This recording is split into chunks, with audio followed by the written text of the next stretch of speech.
Welcome back to the channel, everyone. In today's video, I'm going to be showing you how to use SketchUp and Desktop Hero 3D to make what you create and put it on the website for your miniatures. So the point of this video and what I'm going to actually be doing in today's video is I'm going to be making token bases for Magic the Gathering. So when you make a creation on Desktop Hero 3D, it'll have the attack and toughness.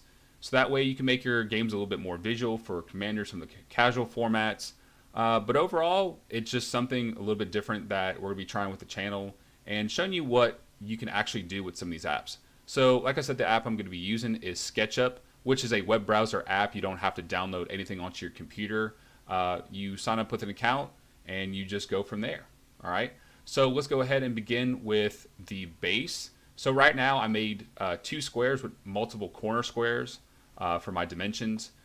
This outside square is at 34 millimeters by 34 millimeters to where we can get a 30 by 30 millimeter base at the very top. So when we scale upward, that's how it's going to be. So just like most D&D Pathfinder bases, those square bases where they have like some pretty good angles on the side.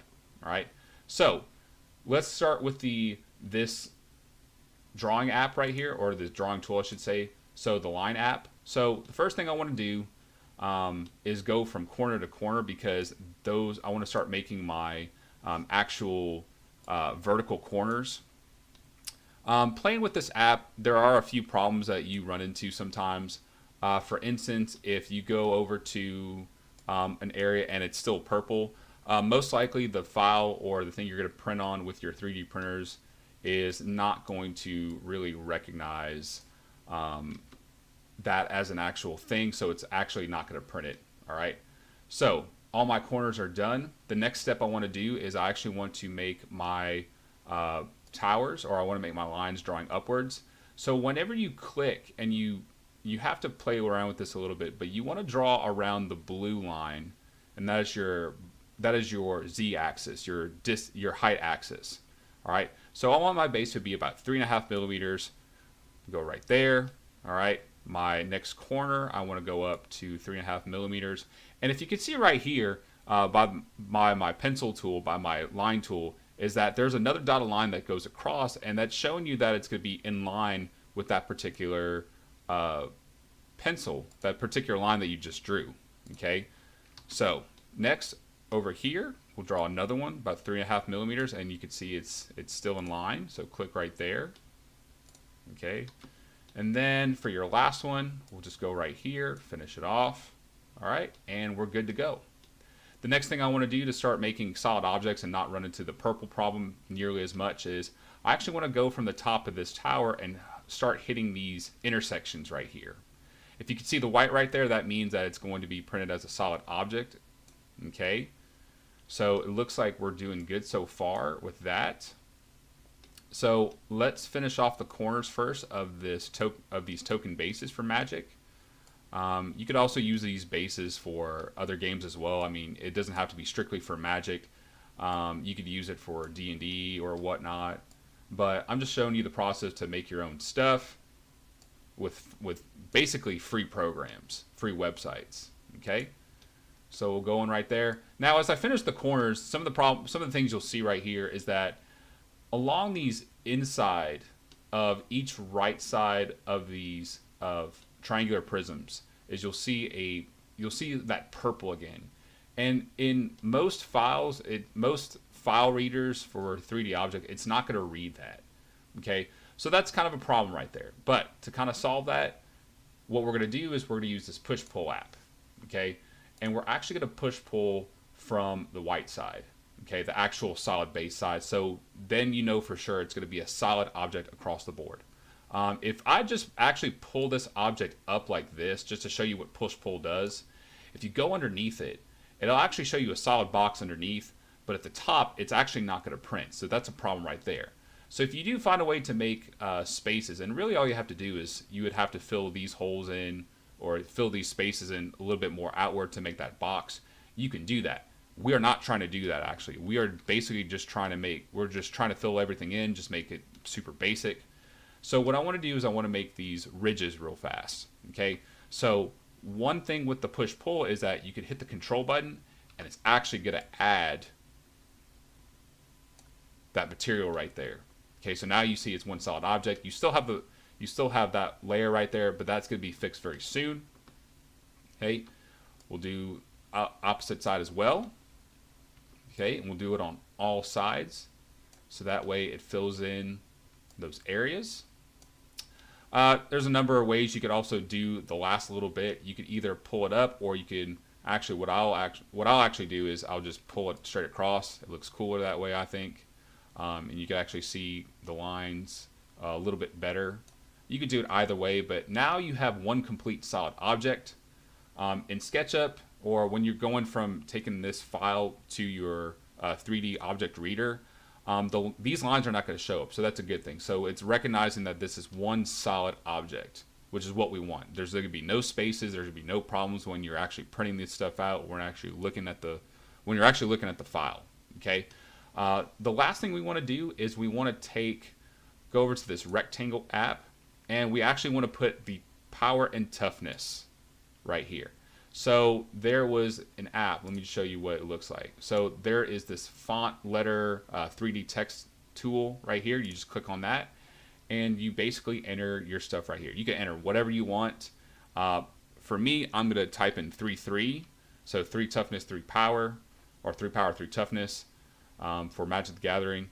So, and my height is going to be, the text size is going to be 6 millimeters, and what's going to be coming out of the base is 1 millimeter. That's what you're looking at here.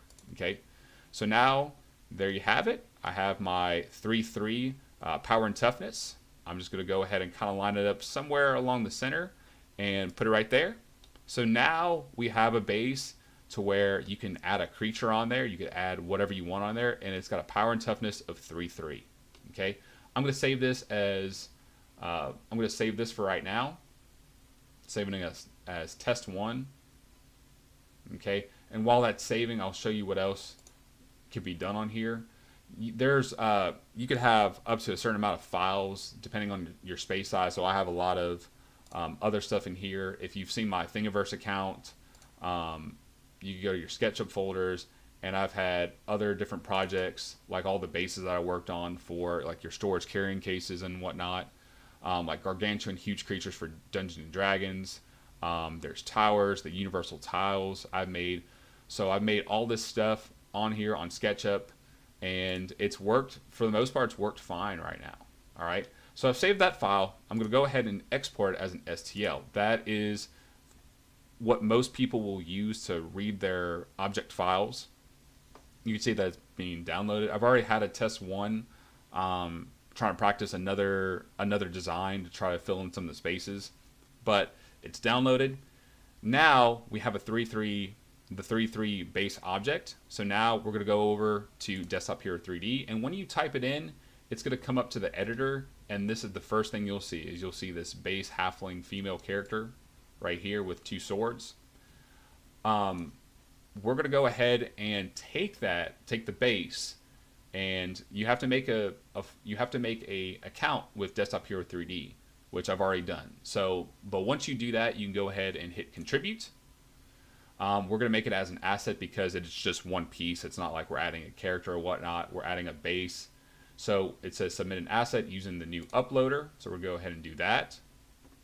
Then the first thing you'll want to do is from that downloads file, you open it up, and there is the file that you just created. More over to this side over here. Okay.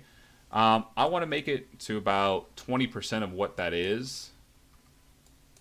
And you'll see why in a second, because all I want to do is just line this up. Okay.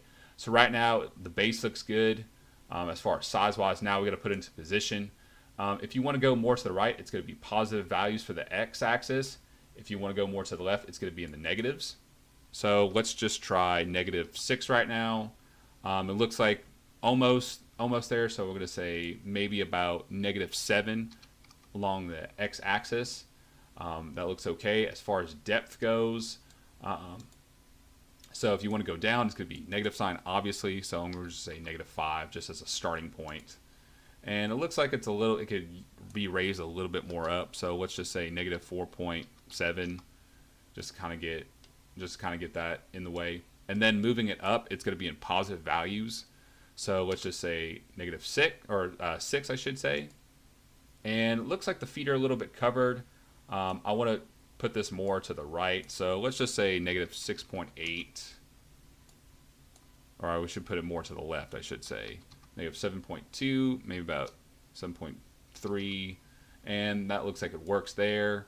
We want to lower it a little bit more, so we'll go and say negative 4.9. So as you can see the feet right there, it looks good. And there you have it. As far as this goes, it's at 20% dimensions. Let's finish it off. What you want to attach this base to is the platform and platform. We're going to keep it rigid. We're not going to really mess with it. You can mess with the stuff a little bit later, and some of the other videos I'll show down the road. I'll show you how to actually position your different bases if your figure's off. Okay, so the asset description, we're just going to say 33 MTG token base. And then we'll just have the description, this a token base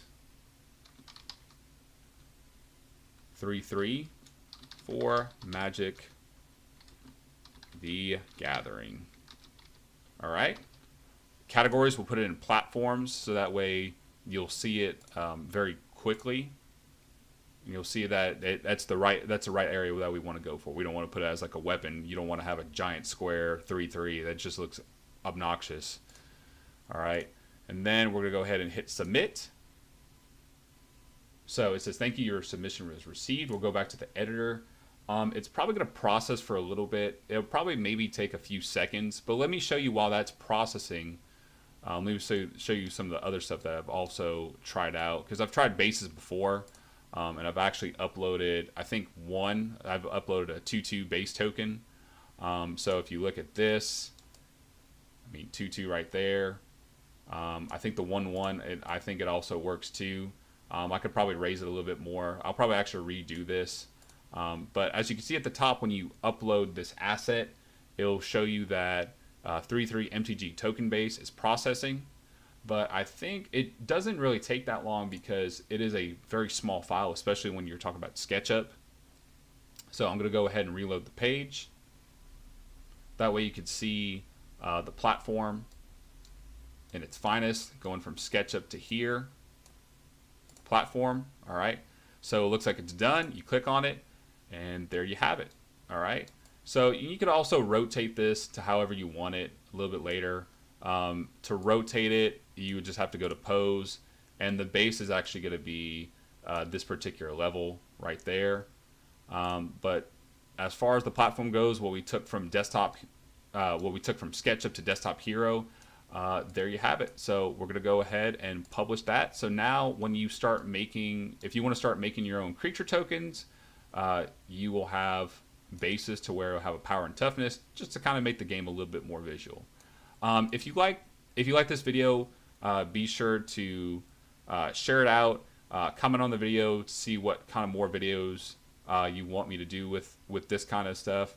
We're going to be going more into Desktop Hero 3D as far as like a tutorial guide and how to like do stuff, because people have been trying to use this and they sometimes get frustrated because it is kind of buggy as far as a program, but once you get the hang of it, it's actually not that bad. If you could please share this video with other people who do D&D, people who do Magic, that would be awesome. If you want more Magic the Gathering content, just subscribe to my channel. We make stuff like lore videos. We make stuff like the history of each Magic set. We also did I say we, and it's actually just myself. And we did a history of Dominaria. We did the Thran unofficial audiobook. If you want to see more like this, just go ahead and subscribe to the channel, comment, and these videos actually really don't take that long. So if you want to see more stuff like this, just let me know. You could also follow me on Twitter by going to Coach@theCardBazaar.cc. And if you also want to support me on Patreon, I have more files. I've actually did more. I have more 3D models that I have on my Google Drive. If you become a patron member at the $2 level, I believe. Okay. So, but that is all I have, everyone. Coach over here signing out, and I will see you all in the next video.